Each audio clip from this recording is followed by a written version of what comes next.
12वीं सदी का भारत न कोई मुगल न दिल्ली सल्तनत, लेकिन सत्ता की भूख हर तरफ थी। उत्तर भारत में छोटे छोटे राजपूत राज्य, वीरता बहुत थी पर एकता कम। गुर्जर प्रतिहार साम्राज्य के पतन के बाद उत्तर भारत कई हिस्सों में बंट चुका था। मुख्य शक्तियां चौहान वंश, अजमेर दिल्ली, गाढ़वाल वंश, कन्नौज सोलंकी, गुजरात, परमार, मालवा, इन सब के बीच आपसी संघर्ष चलता रहता था। कोई भी इतना शक्तिशाली नहीं था कि पूरे उत्तर भारत को एकजुट कर सके। यही विखंडन आगे चलकर निर्णायक साबित हुआ। चौहान वंश राजस्थान से उभरा, उनकी राजधानी अजमेर। इस वंश ने धीरे धीरे दिल्ली तक विस्तार किया। यहां जन्म हुआ पृथ्वीराज चौहान, एक ऐसा नाम जो आगे चलकर इतिहास और लोकगाथा दोनों में अमर हो गया।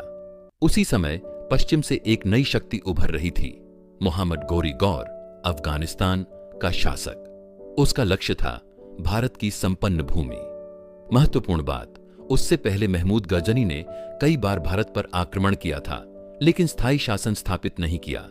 गौरी अलग था, वह लूट नहीं, राज करना चाहता था। राजपूतों की ताकत और कमजोरी ताकत, वीरता, हाथी सेना भारी कवच, आमने सामने युद्ध कौशल कमजोरी, आपसी ईर्ष्या सामरिक लचीलापन, कम घुड़सवार तेज हमलों की कमी, यहीं से भविष्य की कहानी लिखी जा रही थी। हम जो जानते हैं वह दो प्रकार के स्रोतों से आता है, राजपूत परंपरा, पृथ्वीराज, रासो, फारसी इतिहास, तज उल मासिर, तबाकात ई नसीरी। इन स्रोतों में कई जगह अंतर है और यहीं से शुरू होता है असली कहानी की खोज। भारत की धरती पर 12वीं सदी का समय, राजपूत शक्ति अपने चरम पर थी और पश्चिम से एक नई ताकत उभर रही थी। वह था मुहम्मद गोरी। वह गजनी का शासक नहीं था, वह था गोरी वंश का सुल्तान। उसका लक्ष्य साफ था, भारत में स्थायी शासन। उससे पहले महमूद ऑफ गजनी सिर्फ लूटने आता था, पर गोरी राज करने आया था। पहला सामना 1191 तराइन का पहला युद्ध स्थान, तराइन आज का तरावड़ी, हरियाणा। एक ओर पृथ्वीराज चौहान, दूसरी ओर मोहम्मद गोरी। राजपूत सेना भारी थी, हाथी, घोड़े, पैदल सेना। गोरी की सेना तेज थी, घुड़सवार, तीरंदाज। युद्ध शुरू हुआ। कहा जाता है पृथ्वीराज की सेना ने गोरी को घायल कर दिया। वह भागा और पहला युद्ध राजपूतों ने जीत लिया। लोक कथाएं कहती हैं पृथ्वीराज ने गोरी को 17 बार हराया, लेकिन ऐतिहासिक साक्ष्य क्या कहते हैं? फारसी इतिहासकारों के ग्रंथ, अभिलेख, शिलालेख, इनमें केवल 2 युद्धों का स्पष्ट उल्लेख है। 17 बार हारने की बात मुख्यतः पृथ्वीराज रासो में मिलती है। यह ग्रंथ लिखा गया चंड बरदाई द्वारा, लेकिन ध्यान रहे यह एक महाकाव्य है, पूरी तरह ऐतिहासिक दस्तावेज नहीं। दूसरा युद्ध 1192 तराइन का। दूसरा युद्ध पहली हार के बाद गोरी ने तैयारी की। उसने रणनीति बदली। रात में हमला, तेज घुड़सवार, थकान पैदा करने की चाल। राजपूत सेना भारी थी पर लचीली नहीं। 1192 में युद्ध फिर हुआ। इस बार पलड़ा बदल गया, राजपूत सेना टूटी और पृथ्वीराज पकड़े गए।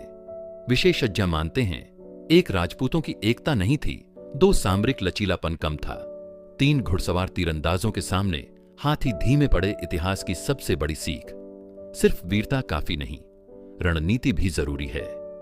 कुछ स्रोत कहते हैं उन्हें अफगानिस्तान ले जाया गया, कुछ कहते हैं उन्हें यहीं मार दिया गया। सच्चाई पूरी तरह स्पष्ट नहीं, लेकिन एक कथा सबसे प्रसिद्ध है। लोक कथा कहती है गोरी ने पृथ्वीराज की आंखें फोड़ दी, फिर दरबार में उनका अपमान किया। तब चंद बरदाई ने एक संकेत दिया, 4 बांस, 24 गज, अंगुल अष्ट प्रमाण, और अंधे पृथ्वीराज ने शब्दभेदी बाण से गोरी को मार दिया।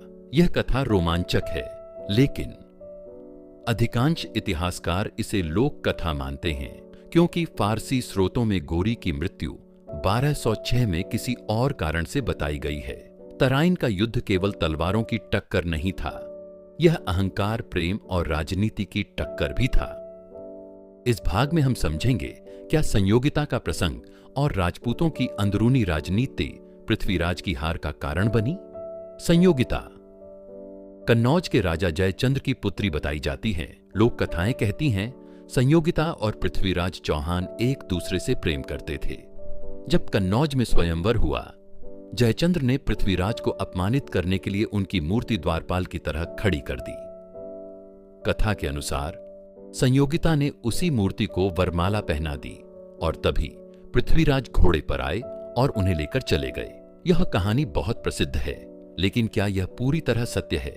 संयोगिता का उल्लेख सबसे विस्तार से मिलता है पृथ्वीराज रासो में, लेखक चंद बरदाई।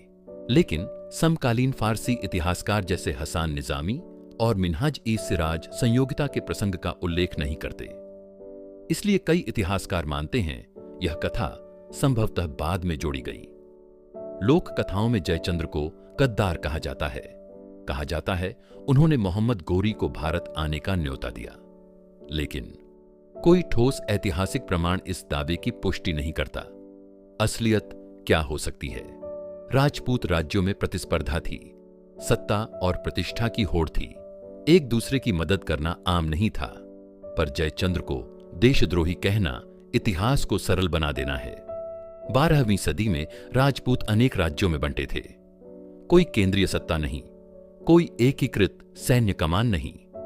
जब मोहम्मद गोरी आया, उसकी सेना एक थी, उसकी रणनीति एक थी, उसका लक्ष्य स्पष्ट था, लेकिन राजपूतों में अलग अलग स्वार्थ, अलग अलग महत्वाकांक्षाएं, सीमित सहयोग, यही शायद सबसे बड़ी कमजोरी थी।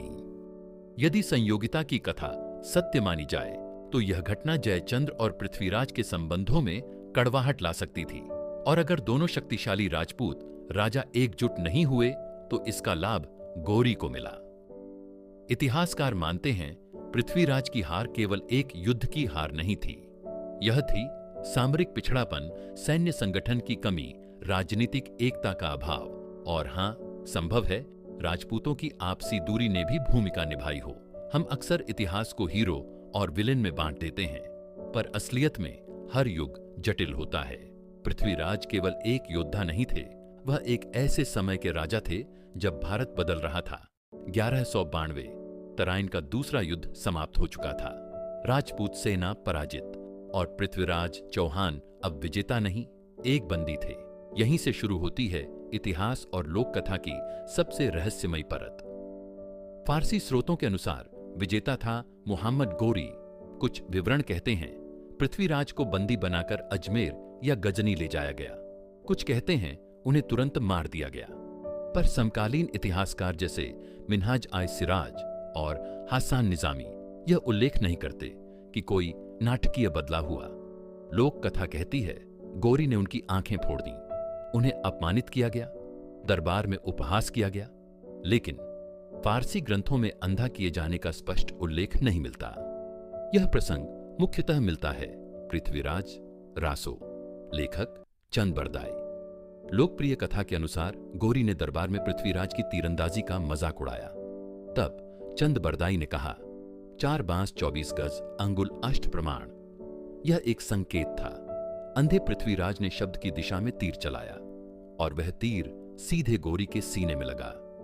कहानी रोमांचक है, लेकिन इतिहास बताता है मोहम्मद गोरी की मृत्यु 1206 में हुई, और वह भी अफगानिस्तान में एक अलग घटना में। इसीलिए अधिकांश इतिहासकार मानते हैं आखिरी तीर की कथा एक वीर गाथा है, शाब्दिक इतिहास नहीं।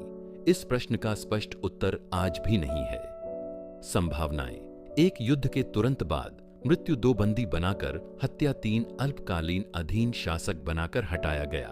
कुछ सिक्कों और अभिलेखों से संकेत मिलता है कि कुछ समय तक उन्हें प्रतीकात्मक रूप से रखा गया हो सकता है, पर अंतिम सत्य अस्पष्ट है। हर युग अपने नायकों को गढ़ता है। राजपूत वीरता की परंपरा में पृथ्वीराज एक प्रतीक बन गए। उनकी हार को एक अमर कथा में बदला गया ताकि आत्मसम्मान जीवित रहे।